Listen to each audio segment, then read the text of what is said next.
आज हम कंटिन्यू करने वाले हैं साइज एक्सक्लूजन क्रोमेटोग्राफी और उसमें हम देखने वाले हैं कुछ स्टेशनरी फेजेस और उनके कुछ डिटेल्स। तो स्टेशनरी फेजेस में सबसे पहले आपको एग्जांपल्स जानने हैं। एक तो है हमारे पास क्रॉस लिंक्ड डेक्स्ट्रैंड्स। अभी एग्जांपल्स हमने थोड़े थोड़े पहले भी देखे थे, लेकिन इनका ब्रांड नेम यानी कि कौन से नेम से वो मार्केट किए जाते हैं वो भी हम आज देखेंगे। क्रॉस लिंक्ड डेक्स्ट्रैंड्स जो है वो सेफाडेक्स नाम से मार्केट किए जाते हैं। नेक्स्ट है हमारे पास अगारोज, जिसको सेफरोज नाम से जाना जाता है मार्केट में। थर्ड है हमारे पास पॉली एक्रिलामाइड, जिसको बायो जेल पी कहा जाता है। नेक्स्ट है पॉली एक्रिलॉइल मॉर्फिन, जिसका नाम है एंजोक्रिल जेल। और लास्ट है हमारा पॉलीस्टाइरीन्स,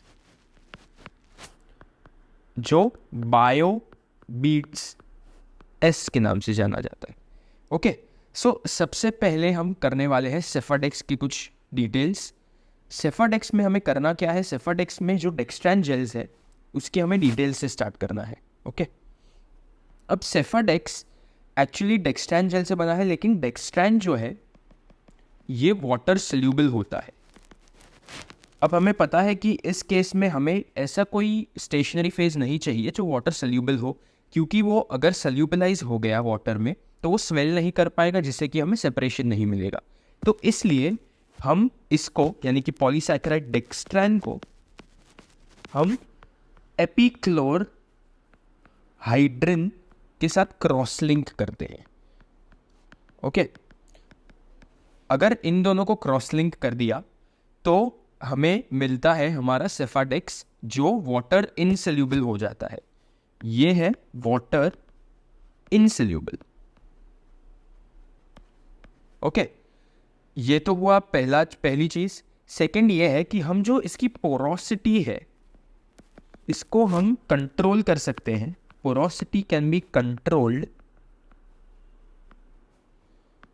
bye varying the degree of cross linking, यानी कि क्रॉस लिंकिंग कितनी हद तक हो रहा है उसको हम अगर वेरी करेंगे तो उसके साथ साथ हमारा पोर का जो साइज है वो भी हम वेरी कर पाएंगे। ओके, इसमें एक इम्पॉर्टेंट चीज़ आती है, हम ये टेबल पे इसके बाद जाएंगे। इसमें जो इम्पॉर्टेंट एक चीज़ आती है उसे कहा जाता है वाटर रीगेन। ये एक प्रॉपर्टी है सेफाडेक्स की। तो इसमें बेसिकली हम करते क्या है, 1 ग्राम सेफाडेक्स लेते हैं हम, और ये 1 ग्राम सेफाडेक्स को हम वाटर में कंप्लीटली मिक्स करते हैं। ओके, यानी कि वाटर में रखते हैं। अब सेफाडेक्स है एक स्टेशनरी फेज है साइज एक्सक्लूजन क्रोमेटोग्राफी का, तो जाहिर सी बात है वो स्वेल करना स्टार्ट करेगा। तो अब वो वाटर कितना टेकअप करता है, how much water it takes up, कि कौन टेक्स अप 1 ग्राम सेफाडेक्स कितना वाटर गेन करता है, उसे कहा जाता है वाटर रीगेन, उसका प्रॉपर्टी। ओके, सो इस हिसाब से हम मेजर करते हैं कि सेफाडेक्स कितना ज़्यादा यूज़फुल है, एक पर्टिकुलर ग्रेड का सेफाडेक्स कितना ज़्यादा यूज़फुल है। ओके, सो इसमें हमारे पास अलग अलग टाइप्स के सेफाडेक्स आते हैं। सेफाडेक्स के ग्रेड्स होते हैं, अलग अलग ग्रेड्स। ओके, तो इसमें ग्रेड्स कौन कौन से होंगे, ये कमर्शियल ग्रेड्स है सभी जो मार्केट में मिलते हैं। सेफाडेक्स SE है, यानी कि SE जो मैंने लिखा है वो सेफाडेक्स है। SE G10, G यानी ग्रेड, SE यानी सेफाडेक्स। अब 10 जो है वो एक न्यूमेरिकल वैल्यू दी गई है। अब ये अगर G10 है तो मॉलिक्यूलर वेट एक्सक्लूडेड 700 डाल्टन्स है। ओके, इसका मतलब क्या हुआ कि अगर हमने ये SEG10 यूज़ किया तो अगर हमें कोई ऐसा मॉलिक्यूल सेपरेट आउट करना है जो 700 डाल्टन्स का है और बाकी जो इम्प्योरिटीज़ है वो 700 डाल्टन से कम है। ओके, तो अगर 700 डाल्टन से लेके 1499 डाल्टन्स तक का अगर कोई मॉलिक्यूल है हमें जो सेपरेट आउट करना है तो हम यूज़ करेंगे SEG10। अगर उसका साइज 1500 से थोड़ा बड़ा है, यानी कि 1500 टू 4999, क्योंकि 5000 का नेक्स्ट ग्रेड है, राइट। तो इतना अगर रेंज में कोई मॉलिक्यूलर वेट का कंपाउंड है जिसे हमें सेपरेट करना है, तो ऐसी G15 यूज़ करेंगे हम, ओके। उसके बाद G25 आता है, तो इसमें अगर 5000 से लेके 9999 तक अगर कोई हमें करना है तो वो यूज़ करेंगे हम, ओके। सो ऐसे आगे बढ़ते जाते हैं सभी ग्रेड्स। G50 के लिए हमारे पास है 10,000 डाल्टन्स, 75 के लिए है 50,000 डाल्टन्स, 100 के लिए है 100,000 डाल्टन्स, 200 के लिए है 200,000 डाल्टन्स। तो ये सभी ग्रेड्स हैं, आप एग्जाम में इनको इनलिस्ट करके एक पूरा टेबल ही बना सकते हैं, जैसे यहाँ पर मैंने बनाया हुआ है, ओके। सो ये तो हुआ हमारा सेफाडेक्स के बारे में। नेक्स्ट हमारे पास जो बाकी के आते हैं, एक है हमारे पास अगारोस जेल। अब अगारोस जेल जो है ये अगार से बनाया जाता है, अगार, ओके, ये सोर्स है इसका, और ये एक लिनियर पॉलीसैकेराइड है, ओके। एक पॉलीमर है लेकिन एक लिनियर पॉलीमर है, ओके। अब इसमें बेसिकली हमारे पास एडवांटेज क्या है, एक तो ये वाटर सोल्यूबल नहीं है, वाटर इनसोल्यूबल है, okay. Absorbs the mobile phase, जो हमें ऑब्वियसली चाहिए होता है, राइट, स्टेशनरी फेज में इस टाइप की क्रोमेटोग्राफी में। और इसमें बेसिकली चार्ज जो होता है वो नेग्लिजिबल होता है, ओके। अगर चार्ज नेग्लिजिबल है तो लेट्स से हमारा कोई कंपाउंड है जिसे हमें सेपरेट आउट करना है, वो बायोलॉजिकल कंपाउंड है। अब बायोलॉजिकल कंपाउंड है तो कभी कभी उसके पास चार्ज भी हो सकता है।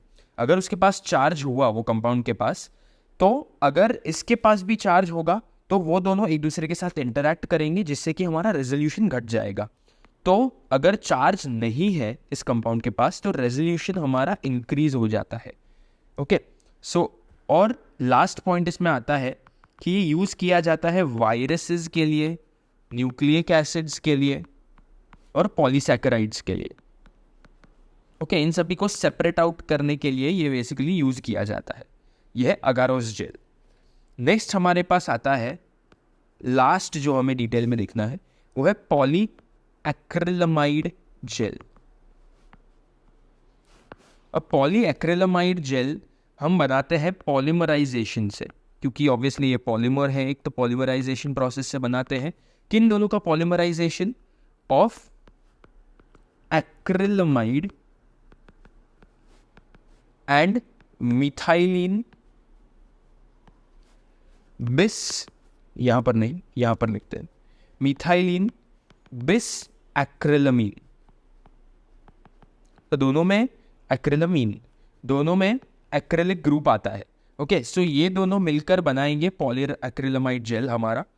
अब हम ये दोनों को अगर लेट्स से हमने एक पर्टिकुलर प्रपोर्शन लिया इसका, ओके, यानी कि 1:1 प्रपोर्शन में लिया तो इसका एक पर्टिकुलर पोर साइज आएगा। अगर इसका प्रपोर्शन हम चेंज कर दें, लेट्स से इसको डबल ले ले एक्रिलामाइड को और इसको 1 रखें मिथाइलिन बिस एक्रिलामीन को, तो हमारे पास जो पोर साइज है, pore size can be varied by varying proportions of both monomers, okay.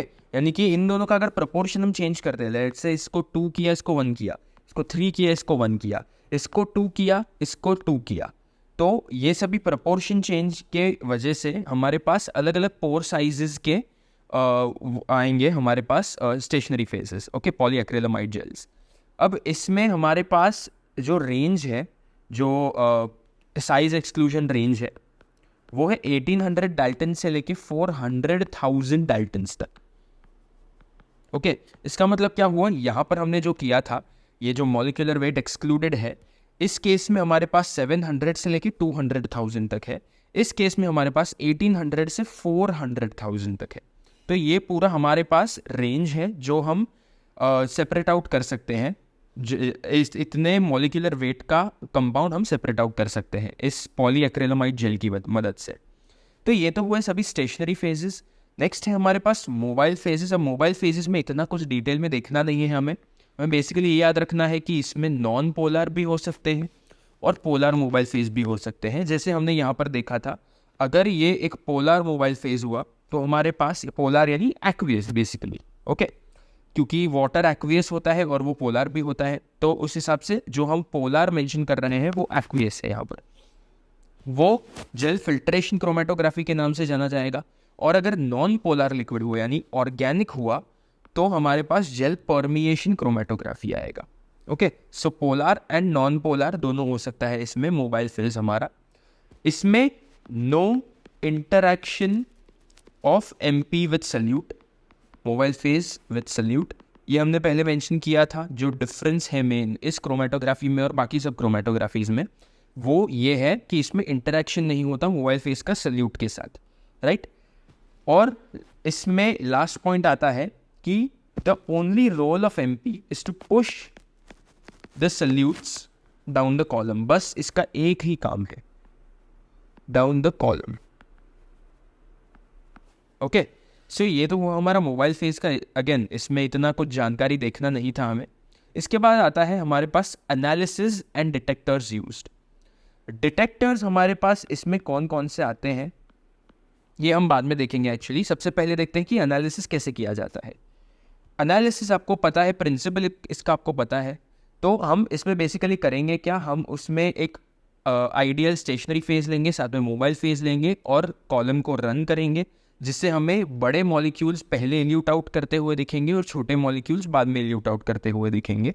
Okay, अब ये सभी मॉलिक्यूल्स का साइज ऑफ मॉलिक्यूल्स जितना क्लोज हो, क्लोजर यानी कि अगर सिमिलर साइज के अलग अलग मॉलिक्यूल्स हो तो देयर आर चांसेस कि इल्यूशन होगा वो सेम रेट पे होगा, elution at same rate. Okay, क्योंकि इसमें प्योरली साइज के बेसिस पे ही डिफरेंशिएशन हो रहा है, तो हमें आइडियली ऐसा यूज करना है जो हमारे इम्प्योरिटीज और कंपाउंड्स है, मेन डिजायरेबल कंपाउंड्स, उनको हमें ऐसा एक सैंपल लेना है जिसमें जो साइज है मॉलिक्यूल्स का वो बहुत डिफर करे दोनों के बीच में, जिससे कि हमें बड़े मॉलिक्यूल्स जो हमें चाहिए सेपरेट आउट करने हैं वो काफ़ी जल्दी निकलेंगे, और उसके बहुत समय बाद जो हमारे छोटे कंपाउंड्स हैं जो हमें नहीं चाहिए सेपरेट आउट करने हैं वो निकलेंगे। ओके, सो इसमें बेसिकली हमें एनालाइज करने के लिए अलग अलग इल्यूएट्स लेने पड़ेंगे। Okay, eluate collected in constant volumes known as fractions। Okay, यानी कि हम बेसिकली करेंगे क्या इसमें, लेट्स से हमारे पास ये पूरी कॉलम है, तो इसमें हम अलग अलग इल्यूएट्स अलग अलग बीकर्स या अलग अलग टेस्ट ट्यूब्स में कलेक्ट करेंगे। ओके, सो इसमें लेट्स से हमने 5 ml कलेक्ट किया, तो इसको शिफ्ट करेंगे, अगला बीकर लाएंगे जिसमें हम वापस 5 ml फिल करेंगे, इसको शिफ्ट करेंगे, अगला बीकर लाएंगे, वैसे कॉन्स्टेंटली फ्रैक्शंस में हम कलेक्ट करते जाएंगे। हमारा जो बाहर निकलता है वो लिक्विड, ओके, जिसमें हमारा सैंपल भी प्रेजेंट होगा और साथ ही साथ वो डिफरेंशिएट होगा। ओके, अब ये जो कॉन्स्टेंटली हमारा जो एनालाइट है वो निकलता जा रहा है, उसे हम डिटेक्ट करने के लिए हम अलग अलग स्पेक्ट्रोस्कोपिक मेथड्स यूज़ करते हैं। स्पेक्ट्रोस्कोपिक मेथड्स, एक तो है हमारे पास रिफ्रैक्टिव इंडेक्स, एक है अल्ट्रा वायोलेट यानी यूवी। ये सभी से हम यूवी, ऑब्वियसली सबके लिए अलग अलग क्राइटेरिया होंगे। UV as you already know, अगर उसमें कॉन्जुगेशन होगा वो कंपाउंड में तो उसे डिटेक्ट करने के लिए हम यूवी यूज़ कर सकते हैं, राइट। सो ऐसे अलग अलग टाइप के हम टेक्निक्स यूज़ कर सकते हैं डिटेक्शन के लिए। तो हमारे पास बेसिकली इसमें डिटेक्टर्स कौन से होते हैं, डिटेक्टर्स जो यूज़ होते हैं हमारे पास इसमें वो है, हमारे पास एक टाइप तो है कॉन्सेंट्रेशन सेंसिटिव डिटेक्टर्स, यानी कि जब हमें क्वांटिफाई करना है इस चीज़ को, यानी कि अगर कॉन्सेंट्रेशन फाइंड करना है हमें जो हमारा एनालाइट है उसका, तो हमारे पास इसमें है रिफ्रैक्टिव इंडेक्स डिटेक्टर, ये है बल्क प्रॉपर्टी डिटेक्टर, राइट, क्योंकि ये मेन सिर्फ एनालाइट का ही प्रॉपर्टीज डिटेक्ट नहीं करेगा, लेकिन हम अभी के लिए वो सब क्लासिफिकेशंस जाने देते हैं। रिफ्रैक्टिव इंडेक्स एक है UV absorption detector, UV detector, सिर्फ इतना ही लिखेंगे हम। और नेक्स्ट है हमारे पास इवेपोरेटिव डिटेक्टर्स, जिसमें है हमारे पास evaporative light scattering detector. Okay, अगर ये डिटेक्टर्स के डिटेल आपको देखने हैं तो एक बार कमेंट्स में ज़रूर मेंशन कीजिएगा, तो मैं उस पर भी अलग से वीडियो बना दूंगा, लेकिन ये हमें सिर्फ अभी के लिए हमें ऊपर ऊपर से देखने हैं। नेक्स्ट है हमारे पास मोलार मास सेंसिटिव डिटेक्टर्स,